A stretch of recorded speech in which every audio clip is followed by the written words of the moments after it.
हज़रत मोहतरम हमारे आज के प्रोग्राम के मेहमान ख़ुसूसी ख़तीब अहले सुन्नत मोहसिन अहले सुन्नत, और ये किसी तारफ़ के मोहताज नहीं हैं, और इनके वालिद बुज़ुर्गवार अल्लाह ताला उनको दराज़ी उम्र बिल खैर अता फ़रमाए, उनका साया ता देर आले सुन्नत के सरों पे कायम और दायम फ़रमाए। वो भी किसी तारफ़ के मोहताज नहीं है।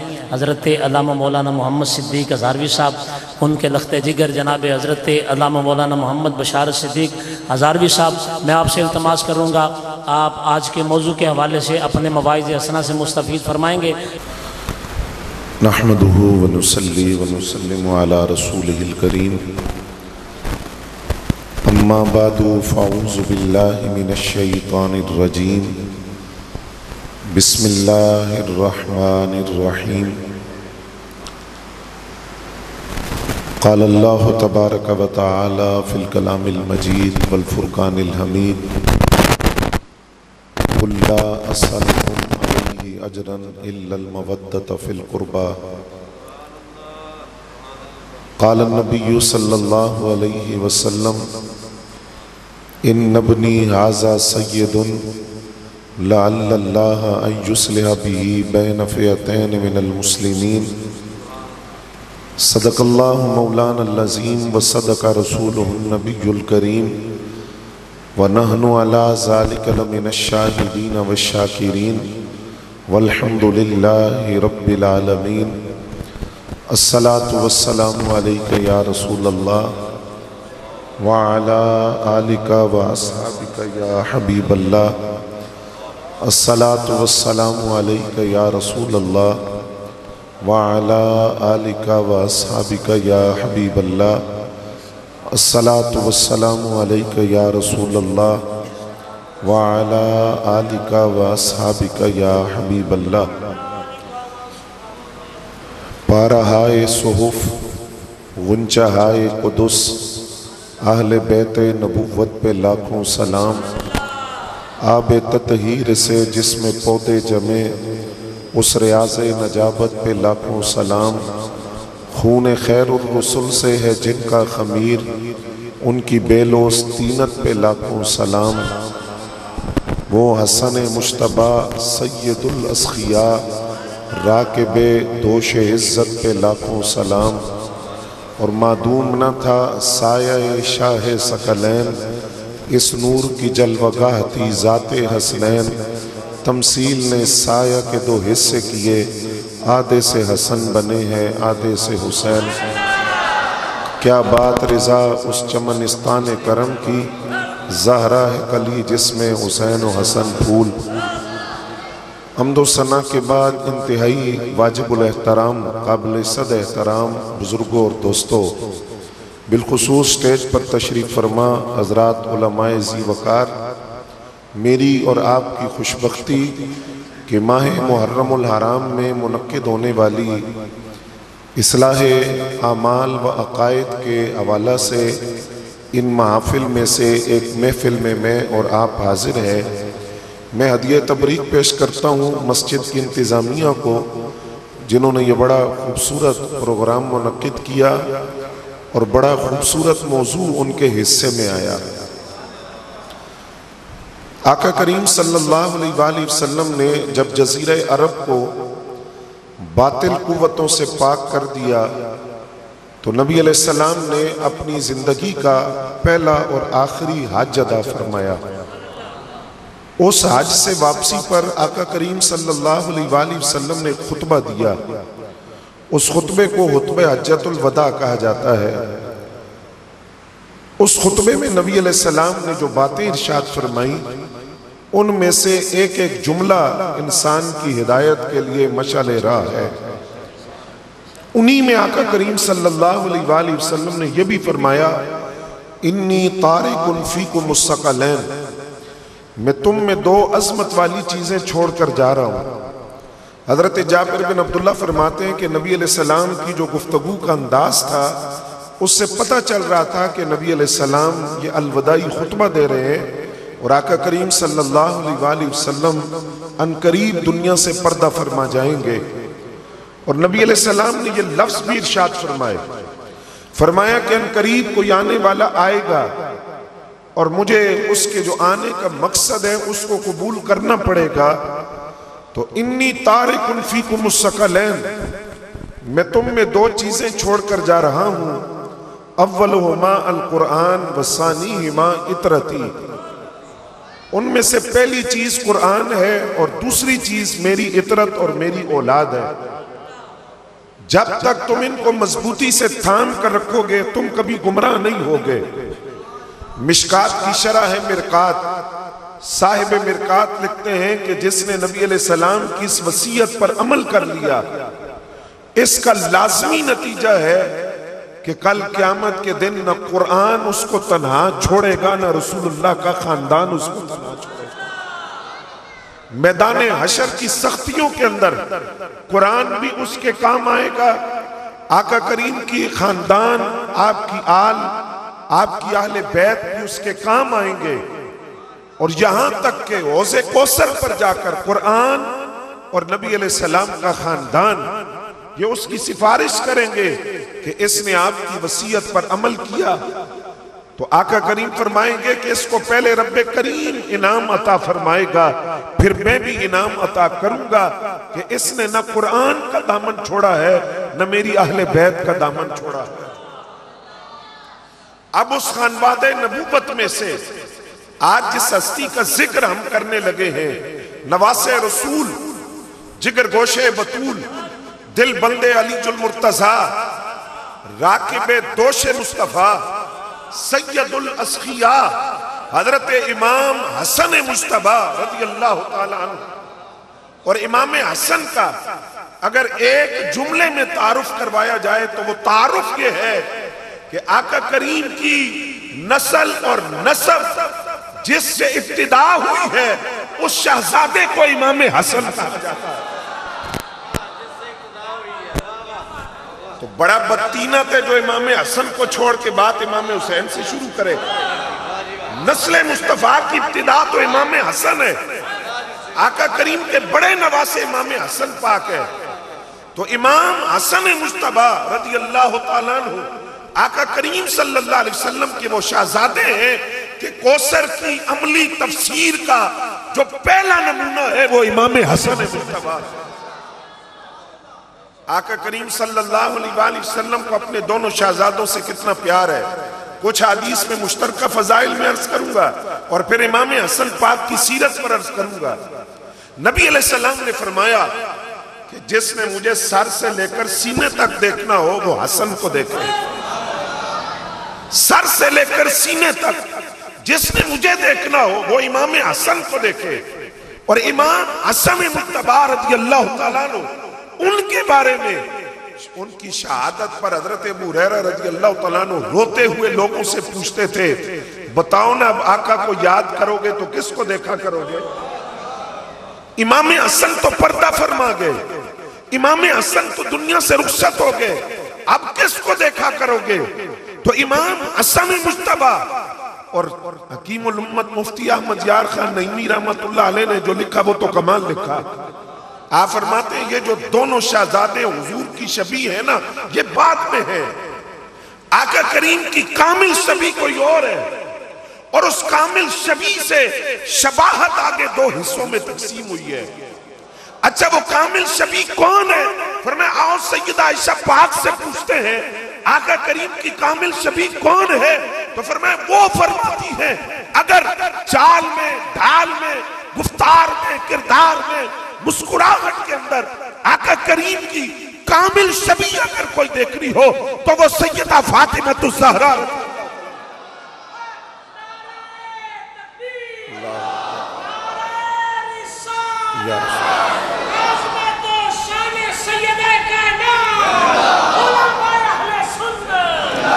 वो चलती थी तो लगता था आका करीम चल रहे हैं, वो बात करती थी तो गुफ्तारे रसूल की खुशबू आती थी, उनकी मुस्कुराहट से हुजूर की मुस्कुराहट का शाइबा होता था और उनके बैठने और उठने का अंदाज वही था जो उनके बाबा जाइन का था। तो ये शबाहत आगे दो हिस्सों में तकसीम हो गई, आधी शबी इमाम हसन पाक और आधी शबी इमाम हुसैन पाक। तो फिर बरेली के ताजदार कैसे खामोश रहते? आज बात लोग कहते हैं आला हजरत ने आले बैत के बारे में लिखा कुछ नहीं, तुसी पढ़े ही नहीं। ये मैंने जितने शेर शुरू में पढ़े सारे आला हजरत के, सारे आला हजरत के लिखे हुए शेर है। आप फरमाते हैं मादूम ना था साये शाहे सकलैन, इस नूर की जलवगा थी ज़ाते हसनैन। फरमाते हैं लोग कहते हैं आका करीम का साया नहीं था, आला हजरत फरमाते हैं साया था, लेकिन एहतराम की खातिर रब ने कभी जमीन पे नहीं रखा। न चांदनी रातों में किसी ने देखा, न धूप में किसी ने देखा, तो कहां था? आला हजरत फरमाते हैं साया था, लेकिन किसी ने जमीन पे नहीं देखा, तो कहां था? फरमाया तमसील ने उस साया के दो हिस्से किए, आका करीम के साये के अल्लाह ने दो हिस्से किए। आधे से हसन बने हैं, आधे से हुसैन। साया मुस्तफा के दो हिस्से हैं, एक को हसन कहते हैं, दूसरे को हुसैन कहते हैं। फिर आका करीम फरमाते हुमा रैहान तायमिनत दुनिया, ये दुनिया में मेरे दो फूल हैं। क्या है? फरमाते मैं इनको सूंघता हूं तो मुझे खुशबू आती है। अच्छा, ज़हन में सवाल आता है, हर खुशबू का कोई नाम होता है? आप किसी को गिफ्ट करें खुशबू, तो वो पहला सवाल यही करेगा या देखेगा कि इसमें नाम क्या लिखा है, कौन सी है, गुलाब की है, चंबेली की है, मोतिये की है, किसकी खुशबू है, नाम क्या है? तो ज़हन में सवाल आता है कि वजूद हसनैन से जो खुशबू आती है उसका भी तो कुछ नाम होगा। वो खुशबू कैसी है? इसका जवाब हदीस में मौजूद है। फरमाया हुमा रैहान ताया, हुमा रैहान ताया, ये मेरे दो फूल हैं, ये मेरे दो फूल हैं। अगर इनको सूंघो तो खुशबू आती है। कैसी खुशबू? फरमाया फूल मेरे हैं तो खुशबू भी तो मुस्तफा वाली।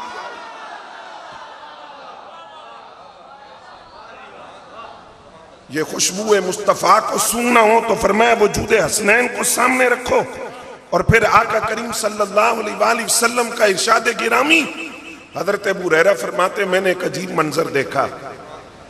वो मंजर क्या था?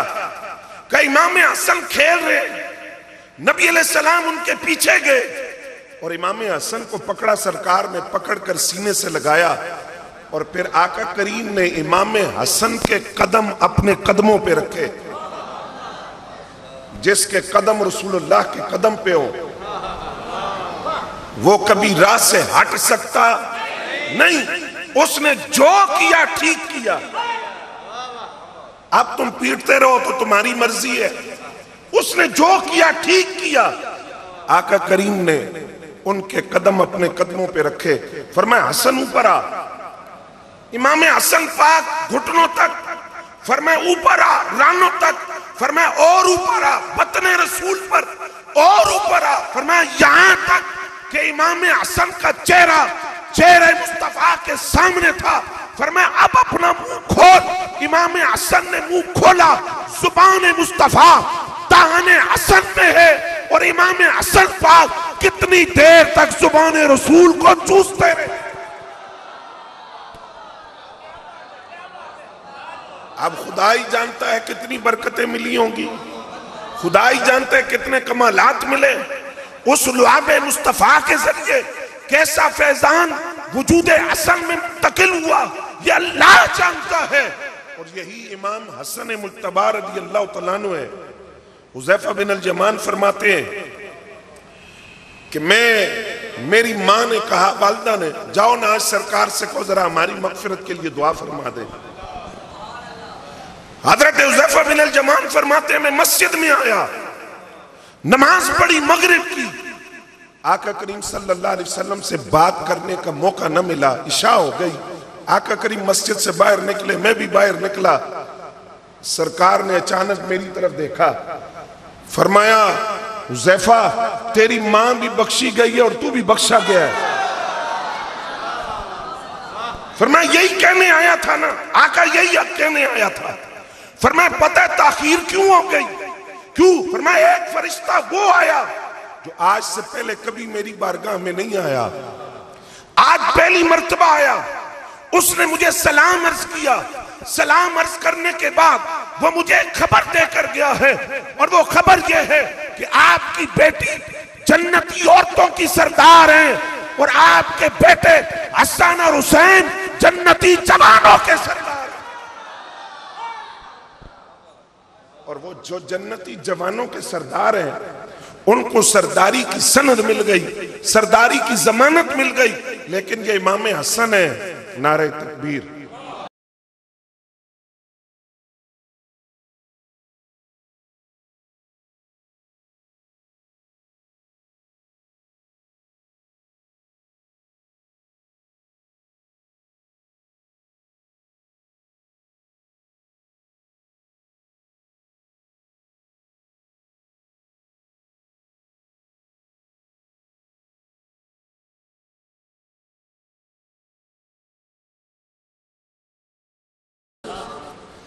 सनद मिल गई जन्नत की, जन्नती जवानों के सरदार करार पाए। लेकिन इमाम हसन नमाज का वक्त होता है, वजू करते हैं, कांपने लग जाते हैं।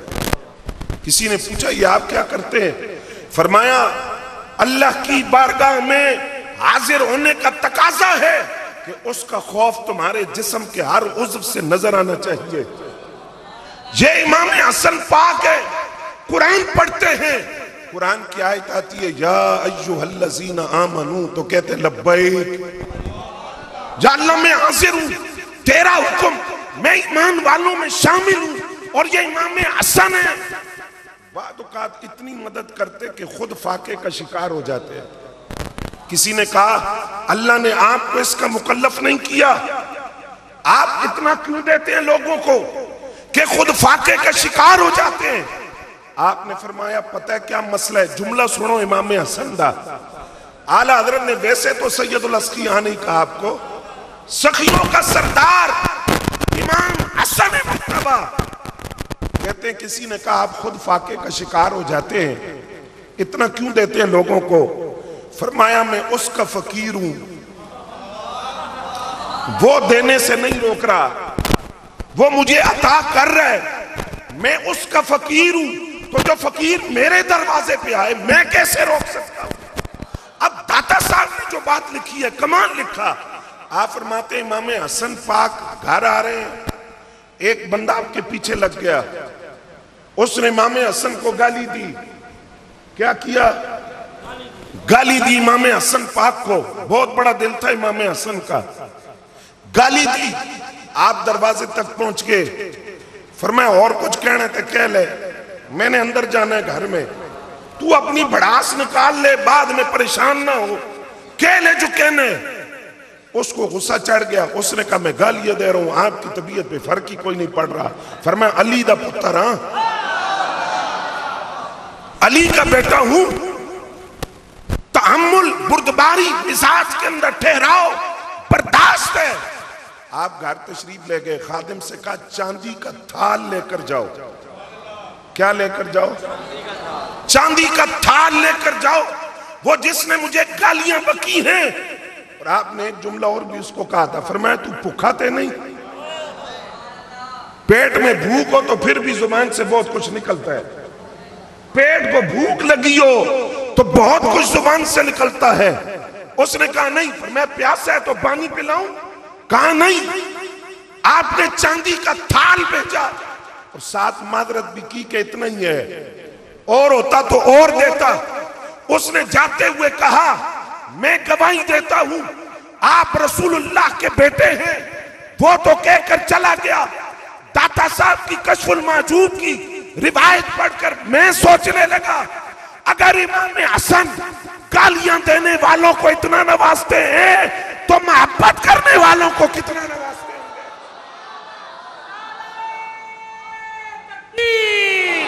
नाराए रिसालत, नाराए रिसालत, अज़मत व शान शहजादा रसूल, उलमाए अहले सुन्नत।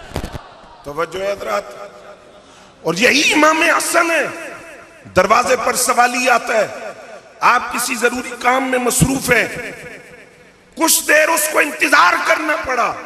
इमाम हसन उठे, दरवाजे पर गए, उसने कहा मैं साइल हूं, जरूरतमंद हूं, आप जो मदद उसकी कर सकते थे आपने कर दी। अब वो जाने लगा, आपने उसको वापस बुलाया, फरमाया 3 बातें, 3 दरख्वास्तें तुमसे।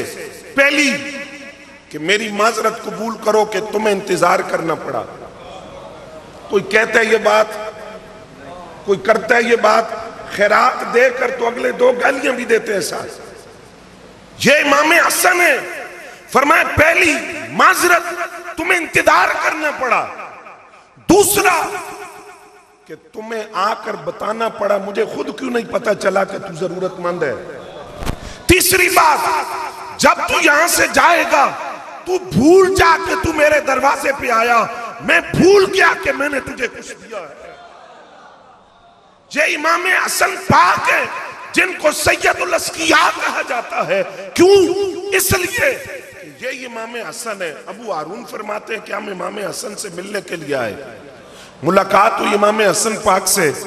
हमने कहा हम हज पे जा रहे हैं, आप दुआ करें कि मनासिक हज को हम सही तौर पर तकमील कर ले, मनासिक हज की। कहते हैं हम जाने लगे तो इमाम हसन ने हम में से हर एक को 4-4 हजार दिनार दिया। कितना? 4-4 हजार दिनार हर एक को दिया। जब हम बाहर निकले तो अबू हारून कहते हैं हम आपस में बात करने लगे कि ऐसी तो बड़े मालदार हैं, तो पता नहीं इमाम हसन ने हमें गरीब समझ के दिए हैं।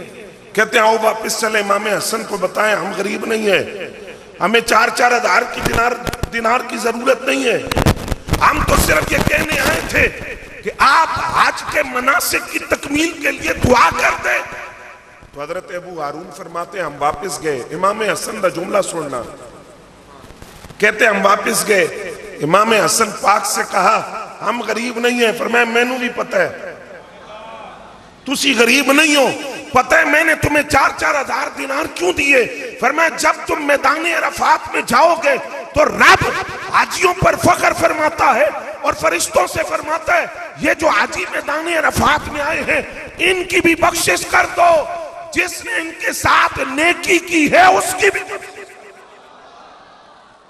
तो अब मैं मैदान अरफात में जा नहीं सका, मैं हज की सआदत हासिल नहीं कर सका, तुम मैदान अरफात में जा रहे हो, मैंने तुम्हें यह तोहफा इसलिए दिया है कि मैदान अरफात में जब मेरा तोहफा तुम्हारे पास मौजूद होगा तो रब का करम जो तुम पे बरसेगा तो वो हसन पे भी बरसेगा। इमाम हसन की सखावत के एक वाक़या ऐसा है जहां पे अकल दंग रह जाती है।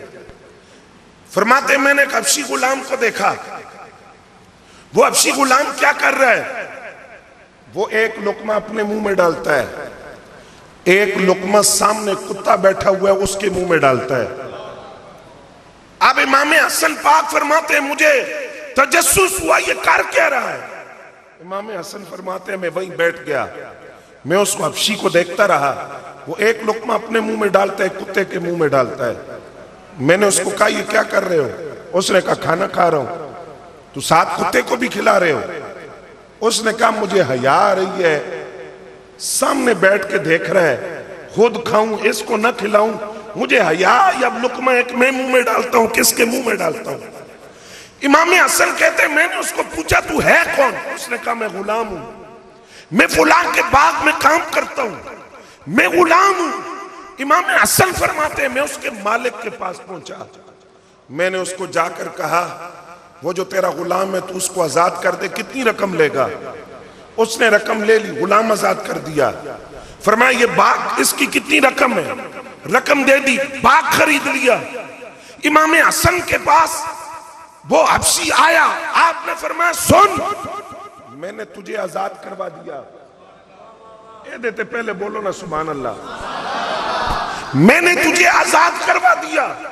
दूसरा वो जो बाग जिसमें तू नौकरी करता था वो मैंने खरीद कर तेरे नाम पे लगा दिया। लेकिन अगली गल जड़ी इमाम हसन की थी, आप फरमाते मैं हैरान हो गया, वो बंदा मुझे कहते आपने बाग खरीद कर मुझे दिया है, हमने भी सखावत आपसे सीखी है, मैं आपको गवाह बनाकर वो बाग अल्लाह के रास्ते में देखूं। इमाम हसन फरमाते मैं सोचने लग गया इसकी सखावत ज्यादा या मेरी सखावत ज्यादा है, ये कैसा सखी है।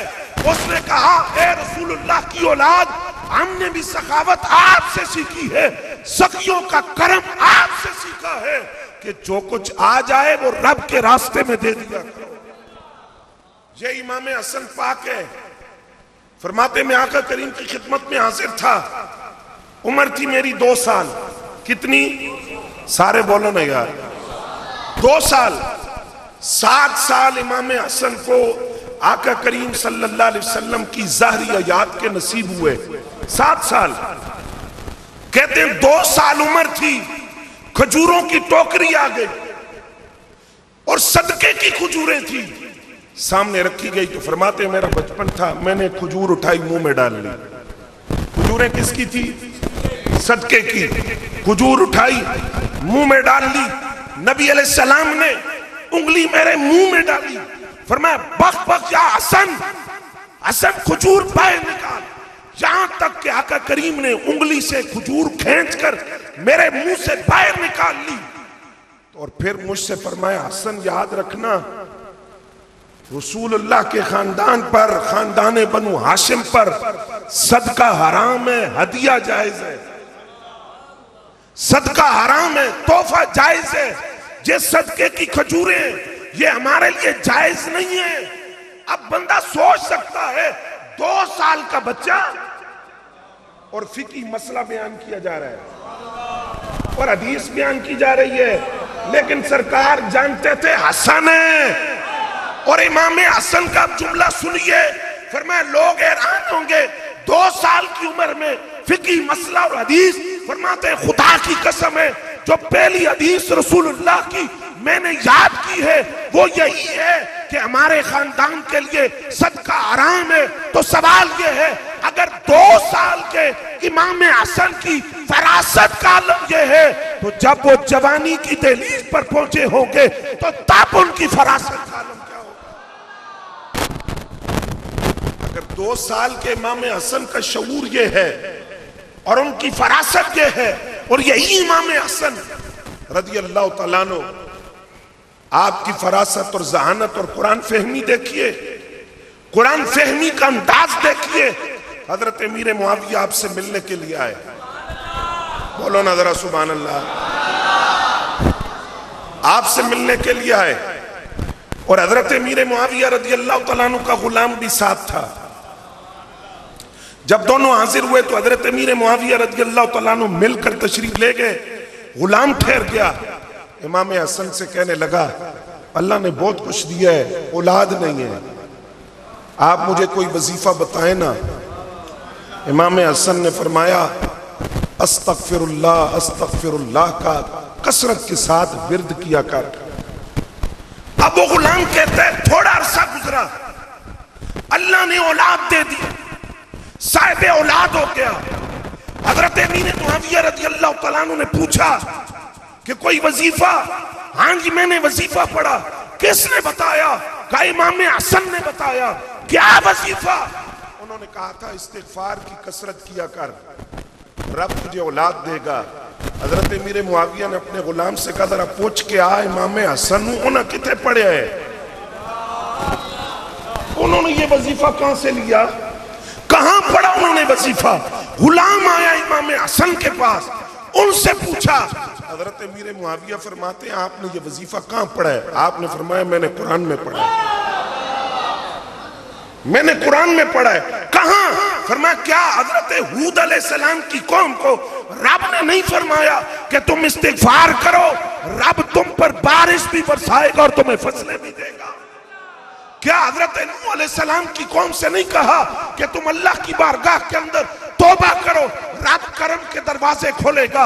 इमाम हसन कहते हैं जब भी मुश्किल आ जाए पहला काम ये करो, रब की बारगाह में तौबा करो, रब करम के दरवाजे खोल देगा।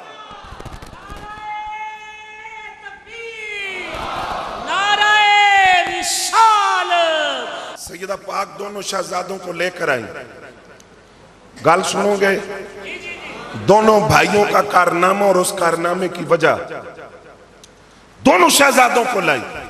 इमाम अली मकाम इमाम हुसैन रज़ियल्लाहु तआला अन्हु और इमाम हसन पाक दोनों आए और सईदा पाक ने पता है सवाल क्या किया, अब्बा जान इन दोनों को कुछ अता करें, इन दोनों को कुछ अता कर दे। जाहिरी गल है सरकार ने तो सारा कुछ दिता, ये जड़ा सवाल है कोई खास चीज मंगी जा रही है, दोनों को कुछ अता करे। फरमाया अम्मल हसनो फलहू हैबती व सूददी, मेरा ये जो बेटा हसन है ना, इसको मैंने अपने रोब का, अपने दबदबे का, अपने वकार का, अपनी हैबत का भी वारिस बनाया, व सूददी और अपनी सरदारी का वारिस भी हसन मुज्तबा को बनाया। व अम्मल हुसैनो फलहू जुर्रती व जूदी, और ये जो मेरा बेटा हुसैन है इसको मैंने अपनी जुर्रत का भी वारिस बनाया और अपनी सखावत का भी वारिस। तो हदीस सुनिए, चस कोई नहीं ली, इसमें बड़ा नुक्ता है। पहली बात, बंदा एक उसका जवान बेटा भी आंखों के सामने शहीद हो जाए, 6 माह का बच्चा उसके हाथों में शहीद हो जाए, भतीजे भी कुर्बान हो जाए, भांजे भी कुर्बान हो, पीछे खेमों की बीबियां भी हो, एक बेटा बीमार भी मौजूद हो, एक बंदा हो प्यास भी हो, भूख भी हो। कारी साहब अजीब बात मैंने पढ़ी, वो बात ये थी कि आजमाइशें तो बंदे पे आती है, कभी भूख की आजमाइश आ जाती है, कभी प्यास की, कभी औलाद की कमी की, कभी खुराक की कमी की, कभी माल की कमी की। करबला वालों की दास्तान अजीब है, सारी आजमाइशें इकट्ठी आई हैं, भूख भी साथ ही, प्यास भी, गरीबुल वतनी भी, बच्चों का कुर्बान होना भी, सारी आजमाइशें इकट्ठी।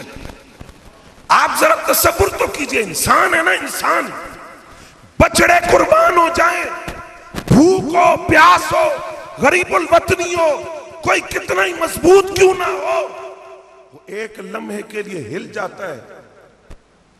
तो शहीद तो पहले भी होते रहे, लेकिन किसी की लाश को रोंदा नहीं गया। जिस तरह यहां लाश को रोंदा गया, तो सवाल ज़हन में आता है, आखिर इमाम अली मकाम किस तरह इतनी जुर्रत से डट कर खड़े रहे। तो सवाल का जवाब यह है, करबला में अकेला हुसैन इब्ने अली नहीं था, वो रसूलुल्लाह की जुर्रतों का वारिस खड़ा। और इमाम हसन पाक ने ऐन उस वक्त जब कूफा से हजारों लोग आपके साथ थे, किस तरह इमाम हसन ने इक्तिदार छोड़ दिया, खिलाफत छोड़ दी। बात समझ ये आती है, ये इमाम हसन का खासा है। क्यों? फरमाया हसन मेरी सरदारी का वारिस है, और जो रसूलुल्लाह की सरदारी का वारिस हो वो इसी तरह करता है, उम्मत को फितने से बचा के अपना इक्तिदार कुर्बान कर देता है। और ये इमाम हसन है। कभी ये सिद्दीक अकबर के कंधों पर, बोलो ना यार, कभी सिद्दीक अकबर के कंधों पर, कभी फारूक आजम के दरवाजे पर, कभी हजरत अबू हुरैरा के सामने। और हजरत अबू हुरैरा रज़ियल्लाहु तआला अन्हु 6000 हदीसों का हाफिज। आप फरमाते, हसन जरा वो मुझे जगह तो दिखाओ जहां सरकार आपको बोसा देते थे। इमाम हसन पाक ने अपने बतन से कपड़ा उठाया और इशारा किया कि मुझे सरकार यहां बोसा देते थे। इमाम हसन ने कहा, फिर मैं अपने नबी दी सुन्नत अदा करने लगा, मैं आपके बतन पे वहां बोसा दूंगा जहां का करीम आपको बोसा देते थे। और ये हजरत सिद्दीक अकबर रज़ियल्लाहु तआला अन्हु है, उनके कंधों पर इमाम हसन है, कंधों पे इमाम हसन है, कंधों पे इमाम हसन है। सिद्दीक अकबर ने पैगाम दिया, भौंकने से पहले देख लेना अली की औलाद सिद्दीक अकबर के कंधों पर है। और इधर हजरत फारूक आजम के दरवाजे पे इमाम हसन पाक है। वापस चले गए, हजरत फारूक आजम की मुलाकात हुई। फरमाया शहजादे मिलते नहीं, मुलाकात नहीं हुई। हाजिर हुआ था मिलने के लिए, आपके बेटे अब्दुल्ला इब्ने उमर दरवाजे पे खड़े थे। इसी तरह की रिवायत इमाम अली मकाम के बारे में भी है। आपके साहबजादे अब्दुल्ला इब्ने उमर दरवाजे पर खड़े थे तो मैंने सोचा अगर सगे बेटे को इजाजत नहीं है तो फिर मुझे इजाजत तो बाद में मिलेगी। मैं वापस आ गया। जुमले सुनना फारूक आजम दा, तवज्जो है कोई ना? सुन रहे हैं? हजरत फारूक आजम ने फरमाया, हसन आपको इजाजत नहीं है कि आपको जरूरत नहीं है इजाजत लेने की, आपको जरूरत नहीं है इजाजत लेने की। क्यों? का आप में और अब्दुल्ला इब्ने उमर में फर्क है। ओ पुत्र उमर दा ते तू पुत्र अली दा। अब्दुल्ला इब्ने उमर आए तो उनको जरूरत है इजाजत लेकर आए, लेकिन हसन बिन अली आए तो उमर के घर के दरवाजे तो क्या दिल के दरवाजे भी हसन के लिए। और यही हजरत उमर है। मदाइन से माले गनीमत आ गया, मस्जिद नबी में ढेर लग गया माले गनीमत का, तकसीम शुरू हो गई। और आपका ज़ौक़ हो तो मैं जुमला अर्ज कर दूं, रुहमाउ बैनहुम के पसे मंजर में माले गनीमत आया ना जब मदाइन से, तो इतना माले गनीमत था आज की अरबों रुपए मालियत का। कितना? अरबों रुपए मालियत का माले गनीमत था। तवज्जो है आपकी? अरबों रुपए का माले गनीमत। जिस वक्त वो माले गनीमत हजरत फारूक आजम ने देखा, रोने लग गए। मौला अली ने पूछा क्यों रो रहे हैं? फरमाया देखो ना उम्मत में कैसे कैसे मानदार हैं कि ये माले गनीमत अरबों रुपए का मदाइन से मदीने आया, एक सुई भी इधर से उधर नहीं हुई। तो पता कौन लेके आया सी? हजरत साद बिन अबी वकास लेकर आए थे। साथ हजरत खालिद बिन वलीद भी थे। उन मौला अली का जवाब सुनो। सुन रहे हो? सुनियो। थोड़ी तबीयत खुश न हुई तो फिर कहना। हजरत फारूक आजम रोए कि माले गनीमत अरबों रुपए का यहां तक पहुंचा, एक सुई भी इधर से उधर नहीं हुई, तो इसलिए रो रहा हूं। कैसे कैसे मानदार मौजूद है। मौला अली ने कहा उमर ये मानदार क्यों ना हो, हुक्मरान तेरे जैसा हो तो रियाया ऐसी होती है।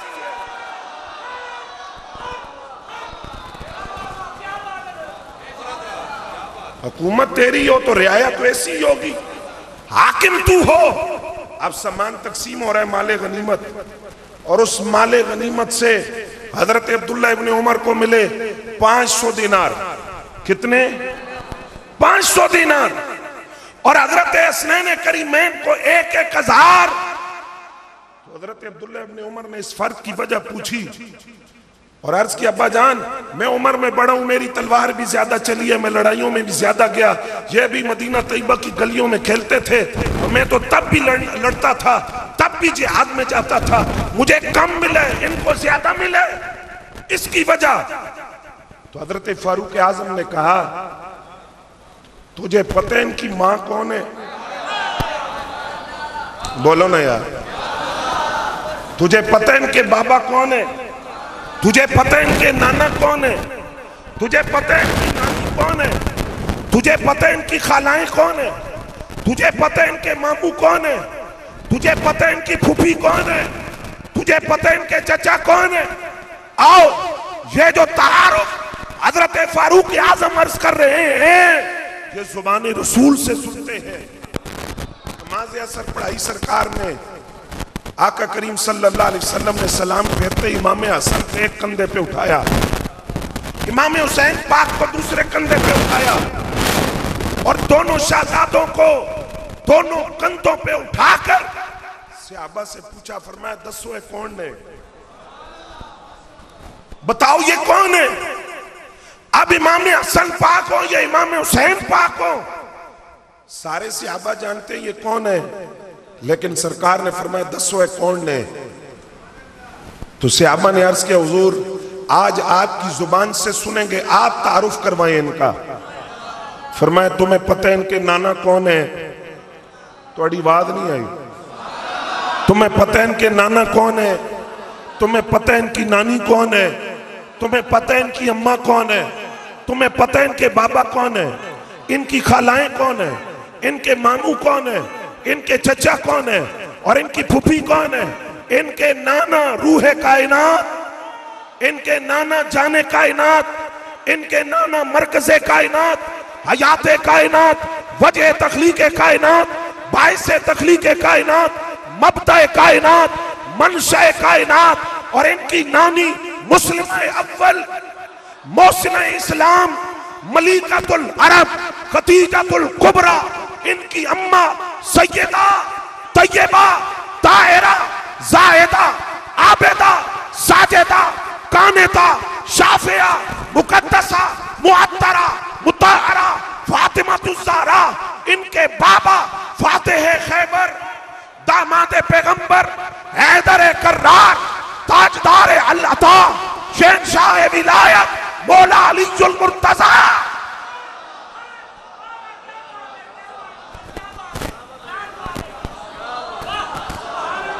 और इनकी खालाएं वो सुने जो कहते हैं सरकार की एक ही बेटी थी।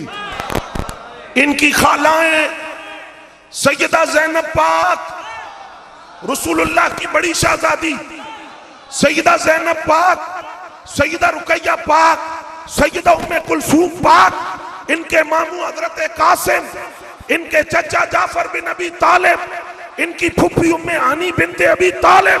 फरमाया ये तारुफ था। उन जरा इन्हां दा मकाम सुनो। जद्दो मा फिल जन्ना, जद्दतो मा फिल जन्ना, उम्मो मा फिल जन्ना, अबू मा फिल जन्ना, खालो मा फिल जन्ना, खालतो मा फिल जन्ना, अम्मो मा फिल जन्ना, अम्मतो मा फिल जन्ना। हसनैन के नाना जन्नत में, हसनैन की नानी जन्नत में, हसनैन की अम्मा जन्नत में, हसनैन के बाबा जन्नत में, हसनैन की खालाएं जन्नत में, हसनैन के मामू जन्नत में, हसनैन की फुप्पी जन्नत में, हसनैन के चचा जन्नत में, वाउ मा फिल जन्ना, ये दोनों खुद भी जन्नत में, वमन युहिब्बु मा फिल जन्ना, जो इन दोनों से प्यार करे वो भी। नाराए तकबीर, नाराए रिसालत, नाराए रिसालत, नाराए रिसालत, नाराए तहकीक, आज़मत व शान अहले बैत मुस्तफा, आज़मत व शान अहले बैत मुस्तफा, आज़मत व शान नवासाए मुस्तफा, उलमाए अहले सुन्नत, हजरत अल्लामा मौलाना मोहम्मद बशार सिद्दीक हज़ारवी साहब।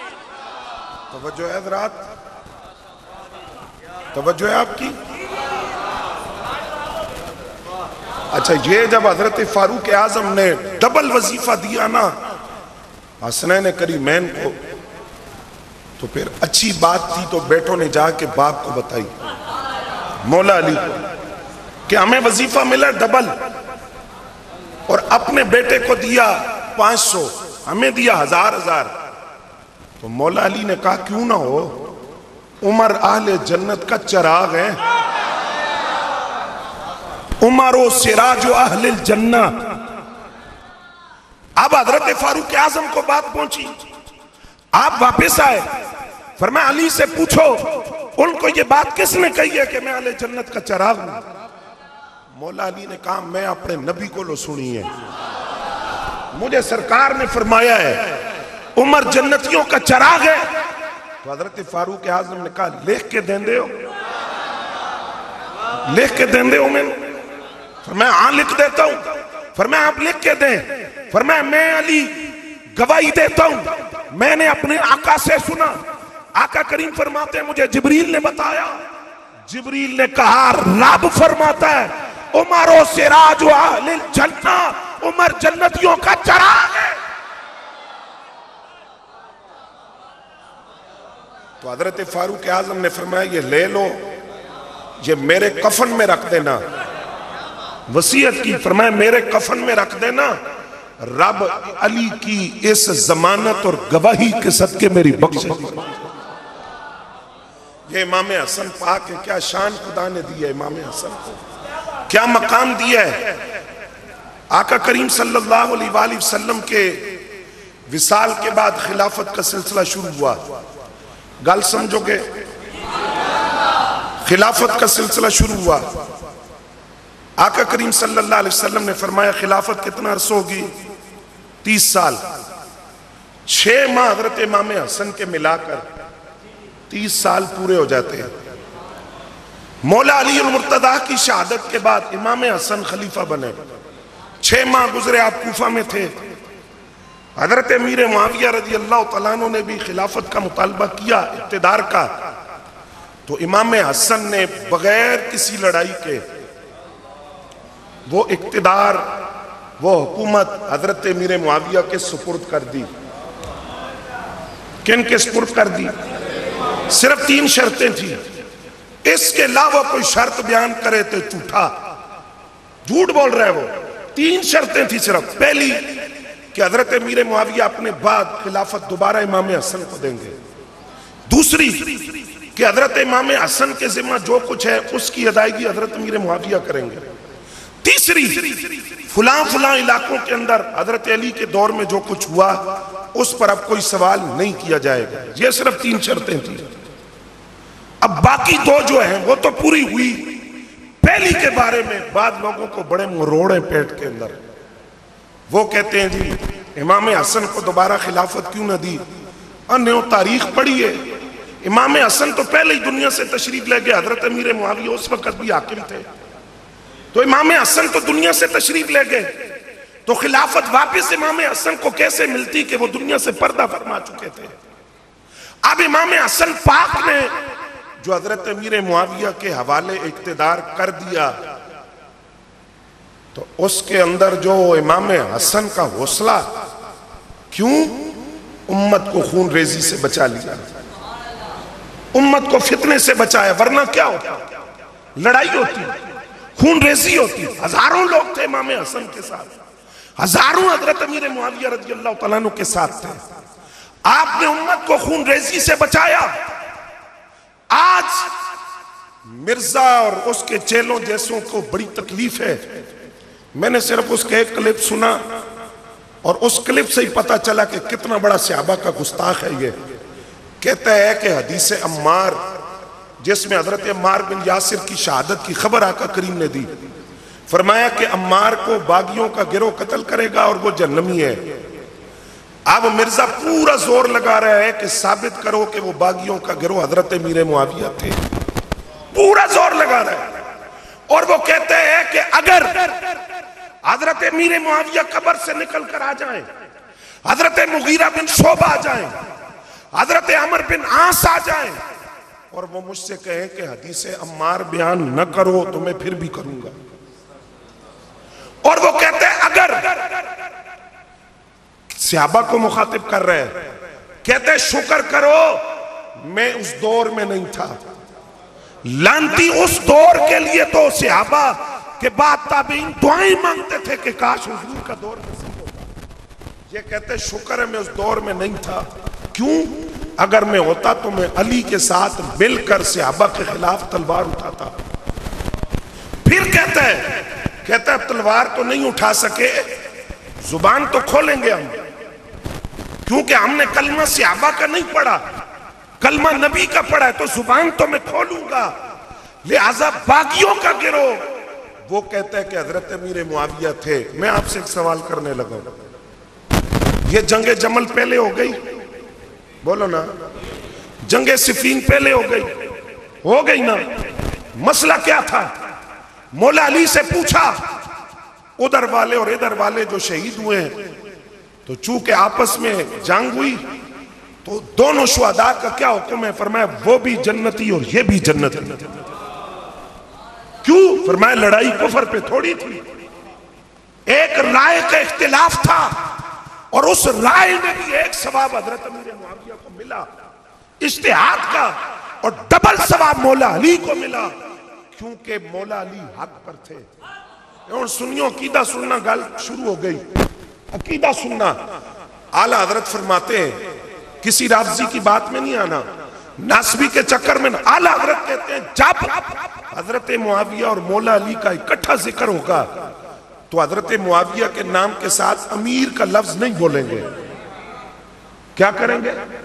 नहीं बोलेंगे। क्यों? फरमाया इसलिए कि जब मुआविया और अली का इकट्ठा जिक्र होगा तो हजरत मुआविया के अमीर भी मौला अली है और आला हजरत फरमाते इन सारी जंगों में मौला अली हक पर थे। हजरत मीर मुआविया से खताए इज्तिहादी हुई, लेकिन उस खताए इज्तिहादी की बुनियाद पर हजरत मीर मुआविया को कुछ नहीं कहा जाएगा। क्यों? सहाबियत का ताज सर पे सजा हुआ है, सहाबी है।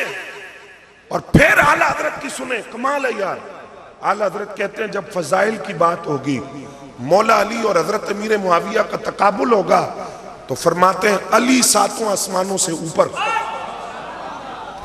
अली सातों आसमानों से ऊपर, और मौला अली के मुकाबले में हजरत मीर मुआविया सातों जमीनों के नीचे। लेकिन आम बंदे के मुकाबले में हजरत मीर मुआविया का जिक्र हो तो मीर मुआविया सातों आसमानों से ऊपर, क्योंकि वो सहाबी है। अब इमाम हसन ने सुलह कर ली, लोगों ने कहा आप आरुल मुस्लिमीन है, सुन रहे हो, कहा आपने हमें शर्मिंदा कर दिया है, अमीर मुआविया से सुलह क्यों किया आपने?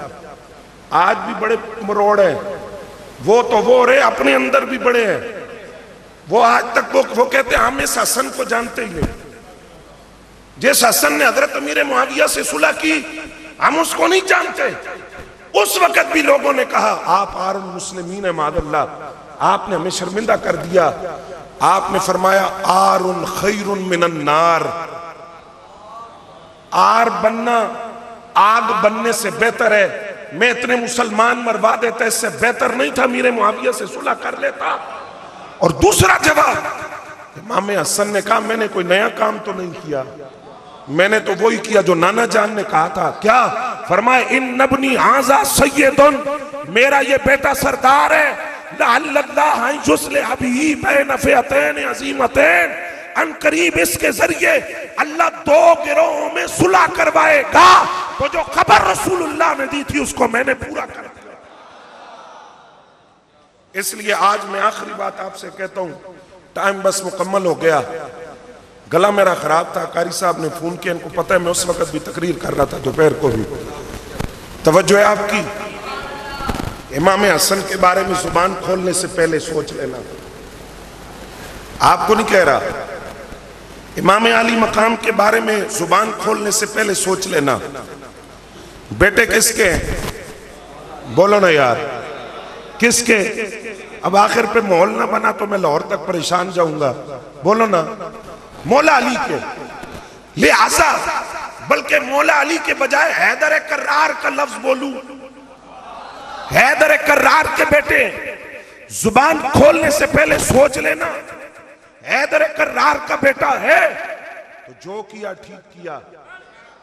हजरत उमर के बारे में जुबान खोलने से पहले सोच लेना, क्योंकि हजरत उमर के बारे में मौला अली फरमाते इत्तकू गदबा उमरा, उमर दे जलाल तो बचो, उमर के गुस्से से बचो। या अली क्यों? फरमाया फ़इन्नल्लाह यग़दिबु इज़ा ग़दबा, उमर को जलाल आता है तो खुदा जलाल भी आ जाता है। और फिर हजरत सिद्दीक़ अकबर के बारे में जुबान खोलने से पहले सोच लेना, हैदर कर्रार ने जिनके हाथ में हाथ दिया, हैदर कर्रार ने जिनकी बैत की है, सोच लेना। तो हम सिर्फ अर्ज करना चाहते हैं, हुब्बे अली का दावा करके, हुब्बे अली का दावा करके बुग़्ज़े अली ना करना, वरना वो हैदर कर्रार है। आज भी पकड़ेंगे और कल भी पकड़ेंगे। तो अनुचास नहीं आई, मैं हैदर का मन अर्ज करके बात खत्म कर रहा हूं। हैदर कहते किसको है? सुनोगे, लुत्फ भी लेंगे, याद भी रखेंगे। शेर अपनी कछार में हो ना, कछार में, उसको कहते हैं असद। ये तो अनु कदी मजलिस भी किसी ने नहीं दसना हुआ। शेर अपनी कछार में बैठा हो तो उसको क्या कहते हैं?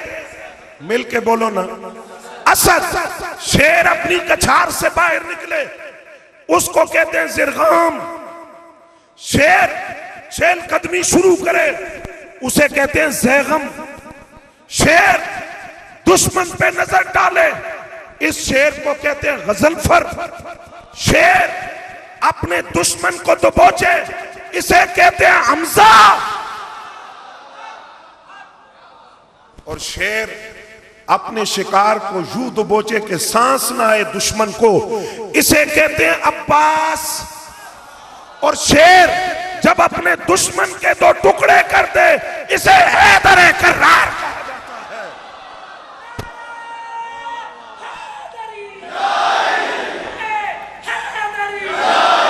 इसलिए हैदर कर्रार की मोहब्बत का दावा करके बुग़्ज़ ना रखना हैदर कर्रार के किसी यार से, वरना भी पछताओगे और आखिरत में भी पछताओगे।